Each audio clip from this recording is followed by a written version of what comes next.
Welcome to Miss Martin Muses. Welcome to Miss Martin Muses, where we muse upon what makes me laugh, makes me cry, makes me happy, makes me sad, or just really ticks me off.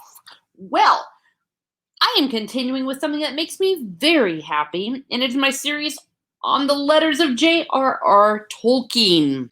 Today we are going to read letter number 17. If you own the letters of J.R.R. Tolkien, edited by Humphrey Carpenter, this letter can be found on page 23. 23. So here we go with letter number 17. Letter number 17 deals with Tolkien writing to the publisher about a possibility of a sequel to The Hobbit and what that would entail. What would be the subject matter? I am not going to read the entire letter. I'm just going to get to the meat of where he's actually referring to the hobbits and what he could possibly write more about this tale. Reading from his letter beginning now. All the same, I am a little perturbed. I cannot think of anything more to say about hobbits. Mr. Baggins seems to have exhibited so fully both the Took and the Baggins side of their nature. But I have only so much to say, and much already written, about the world into which the Hobbit intruded. Ooh, We've done some world building. Yes, we have, Precious.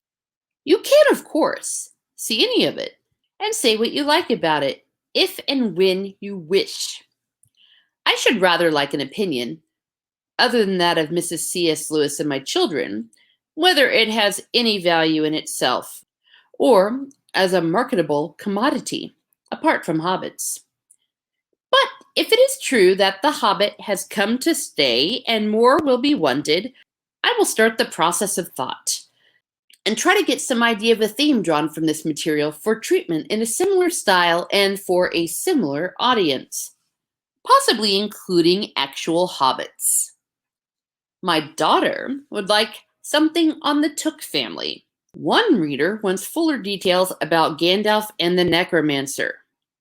What was that? One reader wants fuller details about Gandalf and the Necromancer. One more time just for fun. One reader wants fuller details about Gandalf and the Necromancer. Ding, ding, ding, ding, ding. This is the little tiny, teeny, tiny little seed that is going to become the masterwork, the Lord of the Rings. Isn't this cute, though? His next comment. But that is too dark. Much too much for Richard Hughes's snag. I'm going to pause here. I want to go back to the beginning of this to point out what the snag is to which he is referring. And it came from a letter. There's an author who had been given the Hobbit to read, Richard Hughes. He had written, "The only snag I can see is that many parents may be afraid that certain pans of it would be too terrifying for bedside reading." Meaning it's too daggone scary. We're also seeing some little mustard seeds that are going to become great big forests of mustard seeddom. It's not going to be a story for kids. Continuing, I'm afraid that snag appears in everything, though actually the presence, even if only on the borders of the terrible, is, I believe, what gives this imagined world its verisimilitude. Say that 10 times fast. A safe fairyland is untrue to all worlds. Let's read that again. A safe fairyland is untrue to all worlds. Yes. At the moment, I am suffering, like Mr. Baggins, from a touch of staggerment, and I hope I am not taking myself too seriously. But I must confess that your letter has aroused in me a faint hope. I mean, I begin to wonder whether duty and desire may not perhaps in future go more closely together. I have spent nearly all the vacation times of 17 years examining and doing things of that son, driven by immediate financial necessity, mainly medical and educational. Writing stories in prose or verse has been stolen, often guiltily, from time already mortgaged and has been broken and ineffective. What he's, of course, referring to is the responsibilities of being a father and a good husband. When you have a family, when you have children, you don't have that luxury. It's your duty. It's the right thing to do. So he had to steal the time to feed what he's seeing as something of his desire, maybe not even something as part of his great vocation. I may perhaps now do what I much desire to do and not fail of financial duty. Perhaps. Perseverance. There's something to be said for this. Obviously, this man has really wanted to sit down and be a writer, but he's also aware he doesn't have that luxury at this point, and as a result has been broken and ineffective.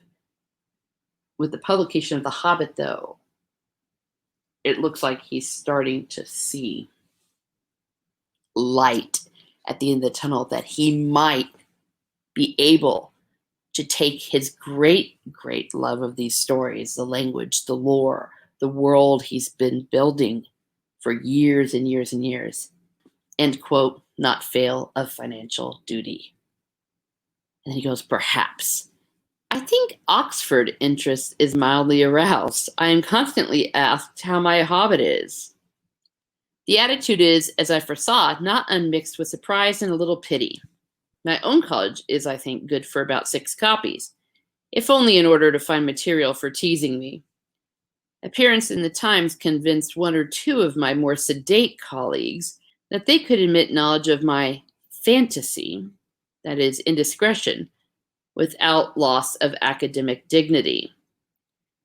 The professor of Byzantine Greek bought a copy because first editions of Alice are now very valuable.